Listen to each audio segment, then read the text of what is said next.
Praise the Lord, hallelujah. आज हम देख रहे हैं प्रार्थना भाग 3 में, और 2 भागों में हम लोग ने रमेश अकिल की प्रार्थना सुनता है। हमारा प्रार्थना का एटीट्यूड, व्यवहार कैसा होना चाहिए, धन्यवाद के संग, और अपने हृदय का व्यवहार कैसे रखना चाहिए, ये सीख चुका है, इन बातों को देख चुका है।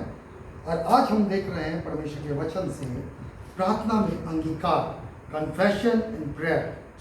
और पहला यूहन्ना, मैं आपके सामने पहला अध्याय उसका 9वां वचन आपके सामने पढ़ता हूँ। ऐसा लिखा हुआ है, यदि हम अपने पापों को मान लें तो वे हमारे पापों को क्षमा करने और हमें सब अधर्म से शुद्ध करने में विश्वास योग्य और धर्मी परमेश्वर है, धर्मी है।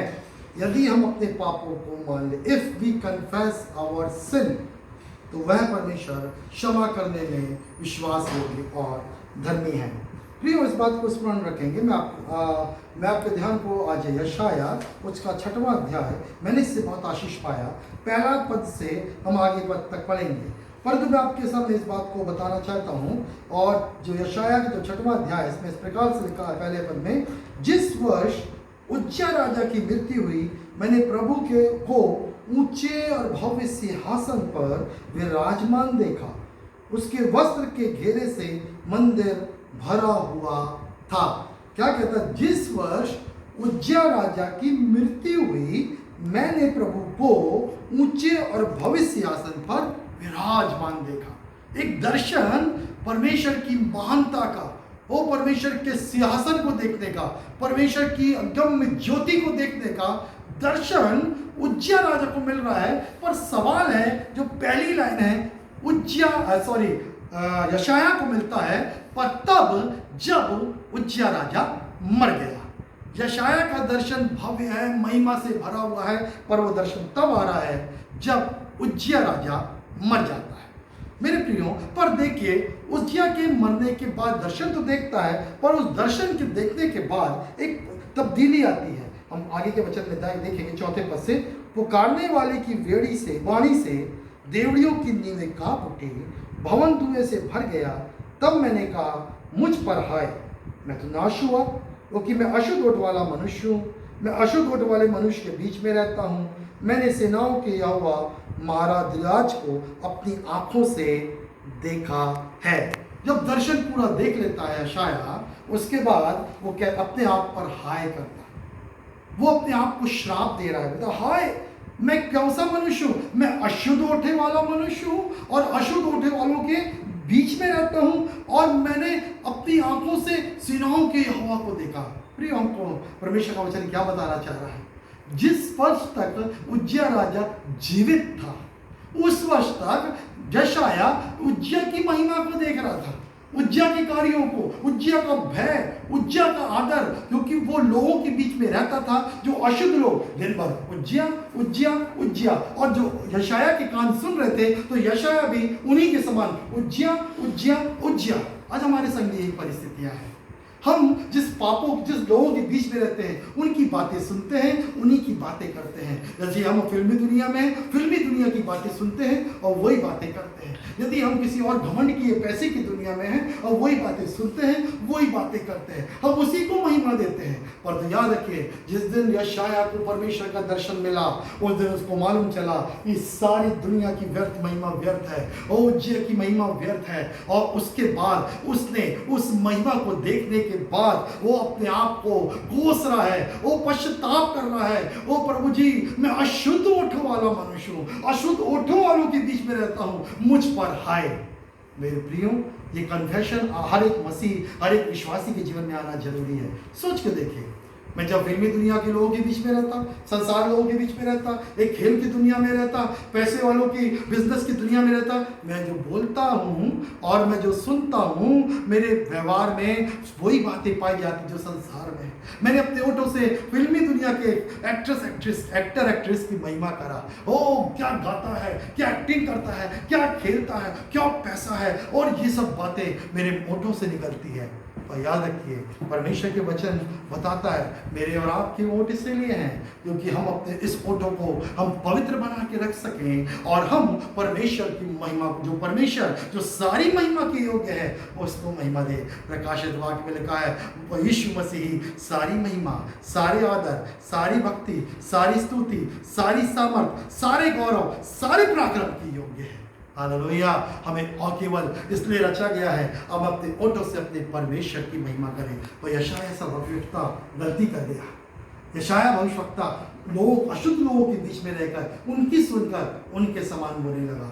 आप, मैं और आप इसी संसार में रह रहे हैं जो अशुद्ध ओट वाले मनुष्य हैं और उनकी सुनकर हम उनकी समान यदि बातें कर रहे हैं। आज हमें पश्चाताप की जरूरत है। देखो बाइबल बताती है और यहाँ पर यशायाह पश्चाताप करता है। तो 6वें पद में लिखा है, तब एक शराब हाथ में अंगारा लिए हुए जिसे उसने चिमटे से वेदी पर उठा लिया था, उड़ते हुए मेरे पास आया और उसने उससे मेरे मुंह को छूकर कहा, देख इसने तेरे ओंठों को छू लिया है, इसलिए तेरा धर्म दूर हो गया है और तेरा पाप क्षमा हो गया है।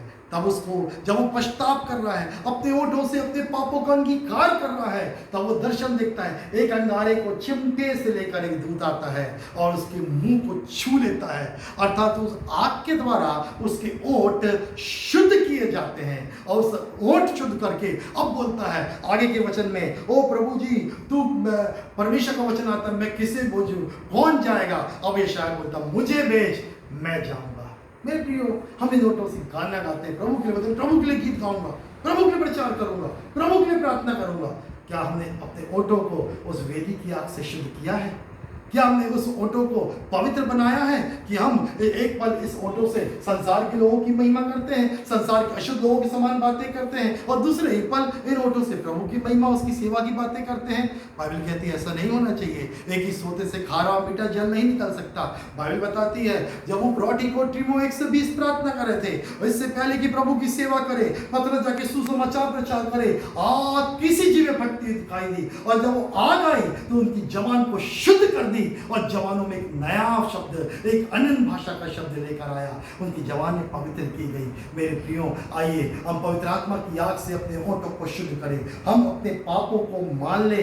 परमेश्वर का वचन कहता है वो सारे अधर्म से धोकर हमें धो शुद्ध करने में विश्वास योग्य और धर्मी है। दानियल की पुस्तक 9वें अध्याय में वो कन्फेस कर रहा है, ओ प्रभु वो क्षमा कर, मेरे लोगों ने, मेरे पूर्वजों ने अधर्म किया है, पाप किया है, पश्चाताप किया है। यदि हम 4 अध्याय के 5 पद और 7 पद में लिखे, उसके बाद 20 और 21 में 9 में लिखा है, तब एक जिब्राइल बड़ा फरिश्ता उसके पास आकर कहता है, और बाइबल कहती है जब दानियल पापों का अंगीकार कर रहा था, हालेलुया, दानियल जब पापों का अंगीकार कर रहा था उस समय वो स्वर्गदूत पहुंचा, हालेलुया, और उससे वो बातें करने लगा।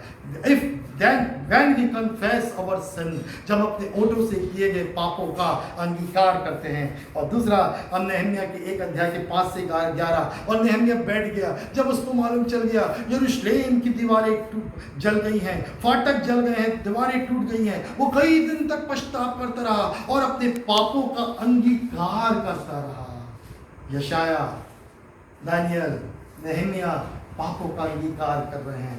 हालेलुया। मेरे प्रियो, बाइबल कहती है प्रार्थना में जो एक सबसे मुख्य भाग है, जो हमने तीसरे प्रार्थना के तीसरे बिंदु में देख रहे हैं, तीसरे भाग में देख रहे हैं, हमें अपने ओंठों से अपने एक एक पापों को स्मरण करते हुए उसका अंगीकार करना है। और दानियल और नहम्याह अपने पूर्वजों के पाप, हमें नहीं मालूम हमारे पूर्वजों ने क्या किया, हम नहीं जानते माता पिता ने क्या किया, पर स्मरण करना किया होगा, प्रभु क्षमा कर, क्षमा कर, क्षमा कर, मेरे ओंठों ने पाप किया, प्रभु क्षमा कर, वेदी की आग से शुद्ध कर, क्योंकि इन ओंठों को सुसमाचार सुनाना है, इन ओंठों से गीत गाना है, इन ओंठों से तेरी महिमा करना है। ये ओंठों को अशुद्ध नहीं रहने देना, अपनी आग से पवित्र कर दे। प्रभु मैं अपने ओंठों से अंगीकार करता हूँ, तू विश्वास योग्य धर्मी है, मुझे शुद्ध बना ताकि ये ओंठ तेरी महिमा करे और तेरी सेवा करे, क्योंकि इन ओंठों से प्रार्थना निकलेगी और ये प्रार्थना स्वर्ग जाएगी। स्वर्ग एक पवित्र जगह है, तो इसलिए मेरे ओंठों को भी पवित्र रखना है ताकि पवित्रता से पवित्र शब्द निकलकर स्वर्ग की ओर जाने पाए। परमेश्वर प्रार्थना के भाग 3 में द्वारा आपको आशीष दे और प्रार्थना की वो सामर्थ हमारे अंदर आए, हम अंगीकार करते हुए, एक एक पापों का अंगीकार करते हुए, अब वेदी की आग से अपने ओंठों को शुद्ध करते हुए अपने प्रार्थना के जीवन में उन्नति पाने पाए। परमेश्वर आशीष दे, प्रार्थना के जीवन में उन्नति को दे। परमेश्वर आशीष दे।